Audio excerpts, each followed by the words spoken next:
I'm joined today by one Panama Hat. Panama Hat you'll know from his many different appearances all around our ecosystem on YouTube, as well as perhaps his other writings that I'm sure he'll talk about. So, how are you today, Panama? Oh, I'm doing very well, thank you. I've been out all day. I'm sat by an open window trying to cool down. So if you do hear the gulls and other assorted wildlife, I apologize for that. But yes, I'm doing very well, thank you. It's been very productive. Excellent, excellent. I believe the last time I saw you, you were trying to fish your tent out of a small stream. Is that how been?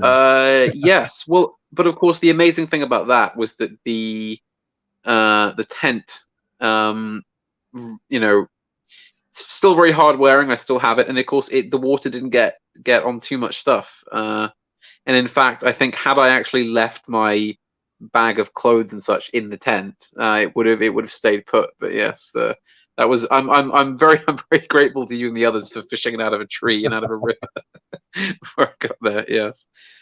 Yeah, that was a fun way to come back to the campsite. Just be like, "I'll put Oh, out a tent." definitely. Well, there's going to be some antics like that. We really need to do one of those trips again because it was fantastic. Absolutely, absolutely. Okay, so for those who don't know you, who are you? Well, I suppose the one word answer would be an author. I mainly write. I write lots of essays. Professionally, I like to call myself a poet, and indeed, I have a collection which will be coming out to shill. Mhm. And there's already one out as well, which I will also shill, even though it's quite getting a bit old now. But yes, I basically work in literature, history, philosophy, the arts, quite a broad spectrum of things. But I do live by my pen and by books as well.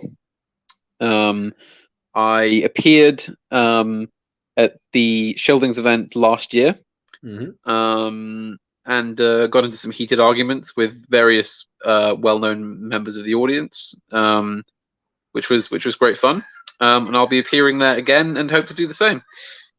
Fantastic. That's one thing which, if people have seen the videos of some of the streams they've appeared online, one thing which didn't really come across was the Q&A sections, and the Q and Yes. A's were in some cases better than the speeches themselves. Well, as somebody who used to speak at a debating society almost weekly, Mm. I've always believed that the Q&A is where the meat is. I actually cut my speech a little bit just to try and increase the time for the Q&A because I knew that the really interesting stuff would be happening then. And yeah, Um, boy, do we use all the Q&A time on your one. yeah. Yeah. so, so yeah, so you mentioned the Shieldings event last year. What did you enjoy about that? Pardon me, sorry. The birds are very loud. Can you say that again? Birds are very loud. I've got my window closed, otherwise I'll be having a similar issue here. There's Yeah, the I might magpies. close it now.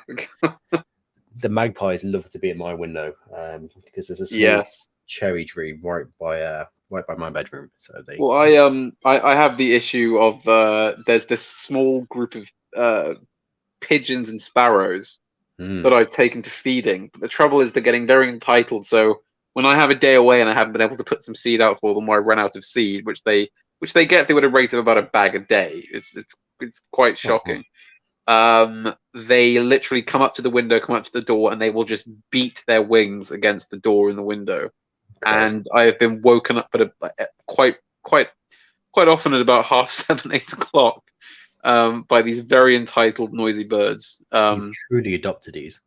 Yeah, they really they rely on me. It must be like working at a dole office in the north or something.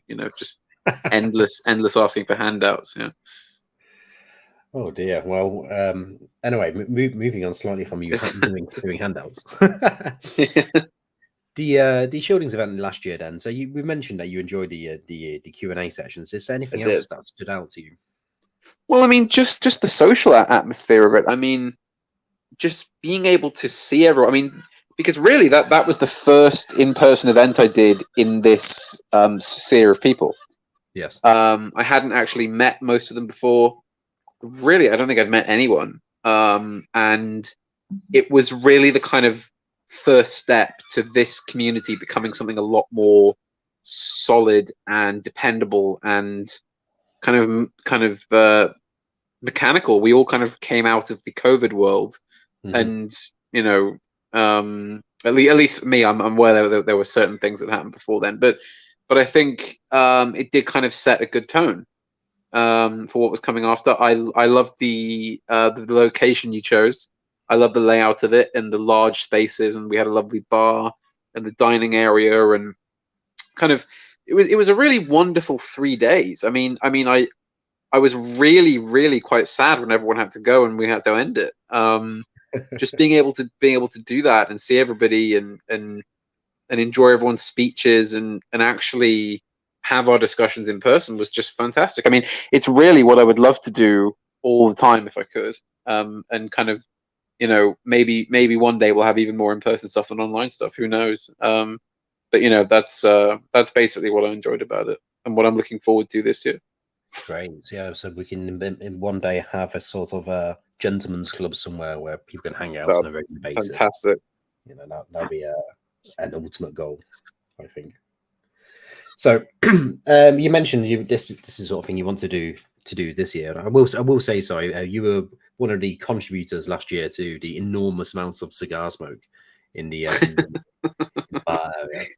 I've never seen as many cigars lit at once. Yeah, and this year I want to do it even more. And of course, I've greatly expanded my pipe collection between then and now. So yeah, that will be of contribution as well. I really want to return to the model of the old smoke-filled rooms, where men would meet and discuss important matters. I am a staunch defender of Tobacciana as a gentlemanly Christian hobby pastime, and I think that I can't remember the exact quote from Tolkien, but it's something like how tobacco smoke kind of begins to set the cogs in the brain turning, and it makes men, of course, the quite famously the Native Americans have the tradition of the peace pipe and kind of the great significance you place upon the smoking of tobacco and that kind of thing. I think it's wonderful. In fact, it was Tolkien who said that he woke up every morning and jumped out of bed and went, "Fantastic, another 24 hours of smoking." Amazing. So I've been meaning to head to the tobacconist myself, but unfortunately, because I just mentioned to you, I've been slightly ill recently. I've not really been able to get out and about, so my collection is completely dry. But you've got to march out there and refill the jars and bring back a good haul of tobacco. Absolutely. One of the regular highlights of my life is my monthly, or sometimes more than monthly, depending on how much I smoke or give away as gifts, trip to the tobacconist, which I will shill. I will shill the Bear tobacconist in the Wyndham Arcade in Cardiff, which is my nearest and most extensively stocked one. I'm not in any way affiliated with them, but I do visit them a lot, and they are lovely. And they worked very hard over the COVID years to ensure that regular supplies of pipes, pipe tobacco, and of course cigars, and even some alcohols and other specialist things were sent out, and that nobody missed their supply. And now that they are open again, I really do advise everyone to go, because it's a lovely store if you can make it. It's worth the trip. And they do actually have a giant bear in the window, a giant taxidermy great bear. It's it's worth going. In Cardiff, I'll have to check that out. Yeah. I wonder if we can get them to sponsor us next year, so we can. I don't know what their politics are, but it would be very good if we could get a tobacconist to sponsor us. Yeah, that'd be quite something. Because we get lots of free samples, I presume. Do you have sorry, you mentioned Tolkien. Have you had the displeasure of seeing the latest trailers for the new Amazon Tolkien works? I haven't paid any attention at all, and I don't want to talk about it. I haven't watched the trailers. All I've seen is a few images people have posted. Look, the thing is, the great mistake that the dissident right makes every time these things come out is that they give it far too much attention. People somehow, it boggles me every time, they fail to realize that the reason that they're doing these things is not just because they have an agenda. It's because they know that by doing this, it will piss people off. And that it, quote, creates a conversation. which endlessly promotes it, and it really annoys me to see legions of people who are supposed to be in our spheres watching it just to hate watch it. Don't watch it. Don't waste time on it. Don't pay them, because you have to. I mean, I believe a lot of people might pirate, but still, a lot of people will also pay to watch it. So don't give them the time. Don't give them the money. Don't talk about it. They want to wind you up. That's why they put quite nasty looking sort of overweight sort of people in the fashion adverts and the underwear adverts. Now it's to annoy you. The point is that it will stick in your mind better than a kind of normal kind of more attractive style of advert. Well, it's the same principle. It gets people talking. The press will be on it. There'll be a GB News talk about it, and everybody will have the big debate over it. That's what they want. They want that grind system to get into gear for them. So just leave it alone. Don't mention it. Read the books. Watch the pretty good Peter Jackson films, and there you go. No, well, fair enough. I try to stay away from these things myself. I don't think I'll be watching the series, but it is just a shame to see, just the great works of Tolkien. And Tolkien himself was, of course, quite a right-wing character. Certainly, he was a kind of Christian traditionalist. I think he was far too smart to ever be associated with Conservative Party or politics or anything like that. He was a real thinking Christian, a real kind of old school professor, and somebody who I admire and look up to very much. And I even take I've taken a lot of my own quite serious life advice from him. And I also as somebody whose future career may involve professorial things, I do take a lot of cues from him in terms of what one does and how one looks and all kinds of things like that. He was a very great man, certainly. Did I read correctly that he refused to do all the responses in church in English and always Yes. Yes, he was very aggrieved at that, as were many Catholics, and he very loudly, very firmly sat in the front row of the church speaking in Latin when everyone else was, of course, doing it in English, as he had done all his life. It's one thing for us now, especially those of us like me who not only weren't born Catholic, but were born so far after the reforms of Vatican II. But for someone like him who was born in, I believe it was the late 1880s, maybe in the 1890s, who would have done Latin all his life, and all of a sudden was confronted with liberal priests wanting to change it. And of course, the thing about Vatican II is that it didn't even say that the mass had to be in the vernacular. It said it could be.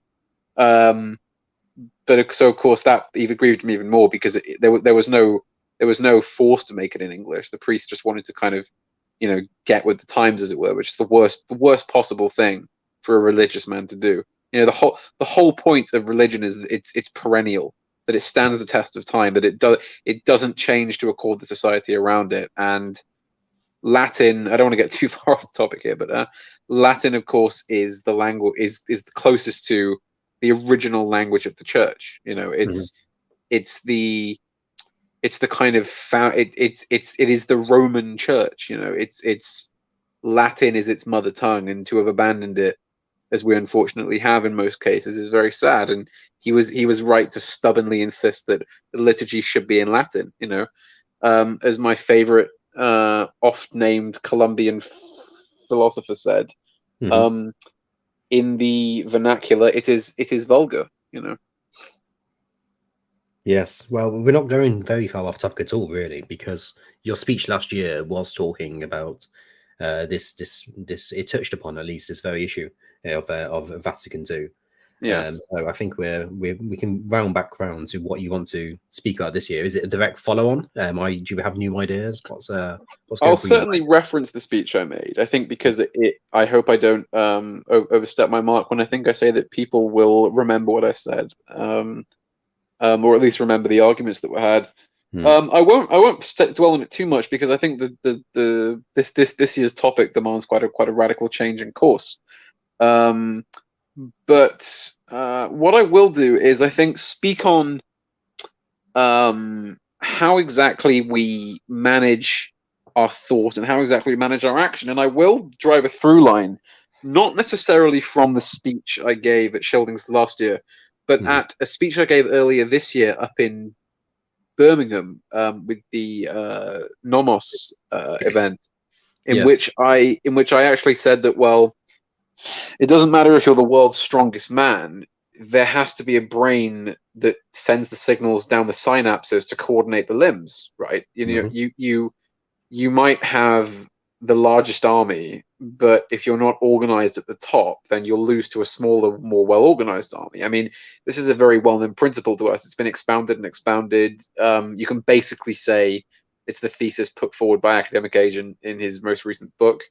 Mhm. I mean, essentially the point is that you need a organized vanguard to achieve anything. It's the most important thing. And what I will do is I will draw upon certain examples. One, for example, this is quite a controversial one, and I don't want to imply too much by this, but it's a good example. Is that there was a very small, sickly, bookish, unmarried Egyptian man with very bad lungs Mhm. who lived in Cairo from the 20s to the 60s. And he wrote books about the Quran and about Islam. And he didn't achieve much in his life. He met some influential people. Then he was executed by the regime, who found him too much of a reactionary, too much of a threat. Mhm. And his words, because of how he chose them and how he thought, essentially created modern militant Islam as we know it. The fighters that have now driven the Soviets, Americans, British out of Afghanistan, Mhm. and those planes that flew into the towers in 2001 were all the consequence of a small, sickly man beavering away in a library. I mean, again, I don't want to, I don't want to imply that it's necessarily the right path, Mhm. but you know, that is the kind of thing I want to touch upon, that the inherent balance between words and thought and action is that, if you want, you can use the kind of analogy of a picture painting 1,000 words, that kind of all it takes is one good thought, if you will, Mhm. to achieve a million important things, in terms of action. This is why one of my main annoyances of the dissident right is the constant listlessness and flitting from one author to another, one ideology to another, one faith to another. And again, I will touch on this because I said this in my speech last year as well. Until we have a unified creed, and until we Mhm. have something to stand on and an inner circle that can hold to one essential doctrine, then we don't have anything. I mean, we need that fixation of thought. We need that orthodoxy if we're going to begin to organize to get anywhere. And it Yeah. concerns me that we're having such trouble getting to that point. But I suppose the thing is, because we exist in an online space, it's very easy to think, you know, how long are we going to take with this? But the fact is, we've only been in existence, our portion of the dissident right, at least, for a few years. Mhm. So I suppose in real terms, and of course we had COVID to deal with as well, we are getting on quite well. I just hope that we can essentially bring about this perfect blend of thought and action, which I will come up with a catchy name for my speech in time. Um, and we can bring it to bear, and we can do it properly. Obviously, using Marxist as an example is troublesome, but if you'll bear with me, Okay. um, I mean, because I mean they had some success. So you can Lenin, say that. Yes. Lenin, when he found, well, he came across the Russian Communist Party, or I believe it was called the Russian the Democratic Socialist Labour Party, or something at the time. Mhm. Um, and they were basically using the populist approach that we on the dissident right, well, not us on the dissident right, but certain quote right wing or conservative forces have been trying to use for the past few years. You know, kind of mass appeal, kind of speaking to the masses, semi-elite connection, trying to push back against the system by creating the broadest tent as possible. And Lenin came along and said, "This is pointless. We're never going to get anywhere." So he basically took over the party by force, made a huge amount of enemies, caused a huge amount of fuss, but in the end, he narrowly succeeded, took control of the party, and turned it into a ruthless, efficient, single-minded, elite vanguard.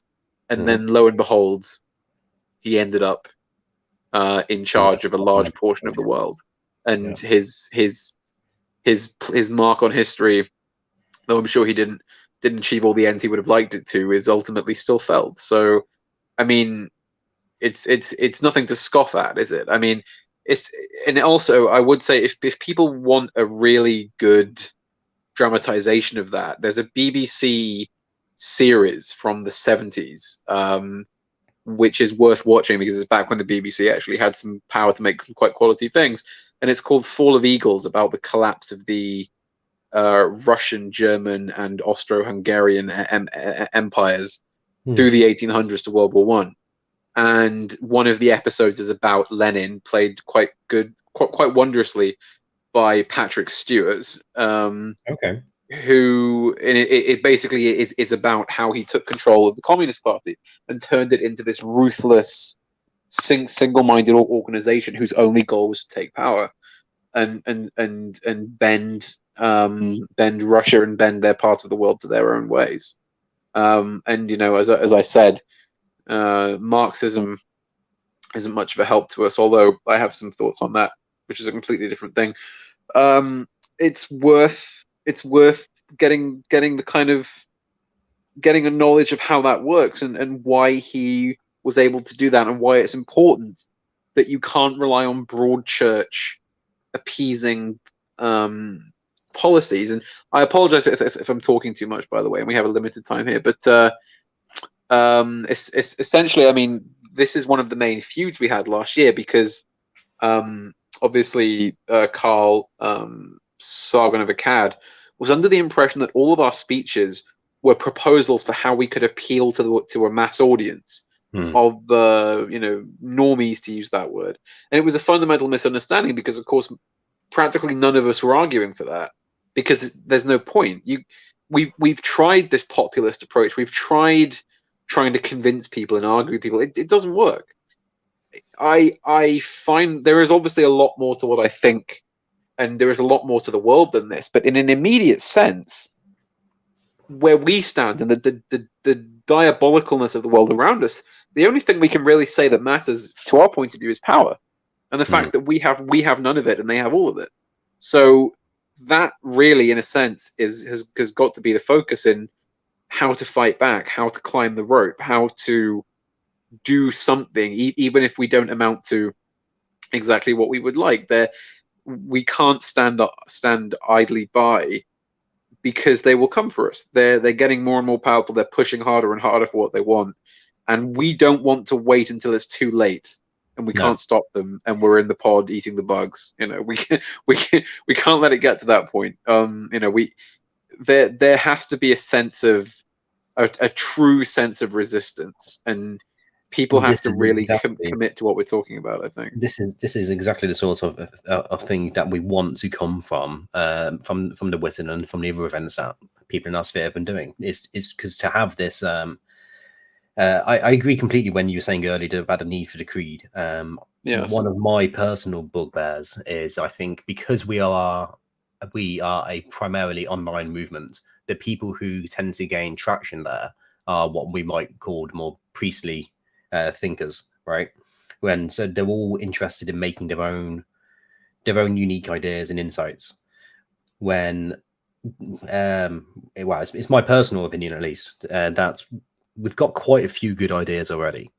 The focus shouldn't really be on how many more ways can we describe the cathedral or the global American empire or the empire of lies or whatever as this evil, awful, totalitarian, progressive monster, because it's already described as that. We just need to say, let's just start acting and start combating it. I think we just have to pay down our terms. I mean, we sit here and talk about this and that. The point is, doesn't matter how we describe this eldritch abomination that's coming towards us. The point is, or already over us, in fact.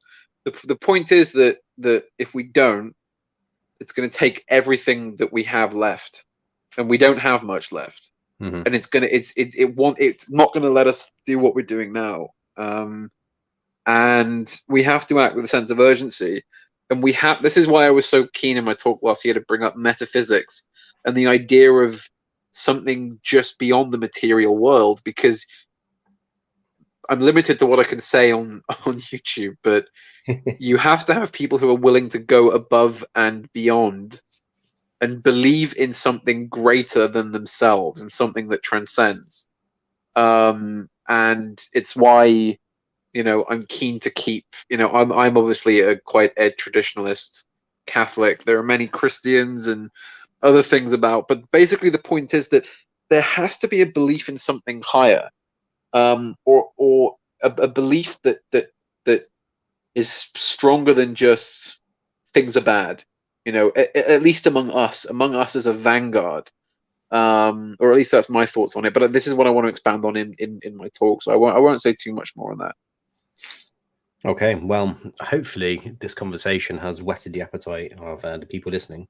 Yes, come to the event. Are the tickets sold out yet, or how are you doing with that? They're not sold out. We have slightly more capacity than last year. So okay, fantastic. Those sales have been stronger, which is good. We can squeeze a few more in. So make sure to get your tickets. Links will be in the description. There'll be links to your own works, Panama, as well. And fantastic, thank you. No, I think that's all. I'm looking forward to seeing everyone at the event in a month or so time. Fantastic. All right, and make sure to like and subscribe and all that YouTube gubbins in this video as well. Okay. Yes, do that. See you guys later. Bye. Bye, everyone.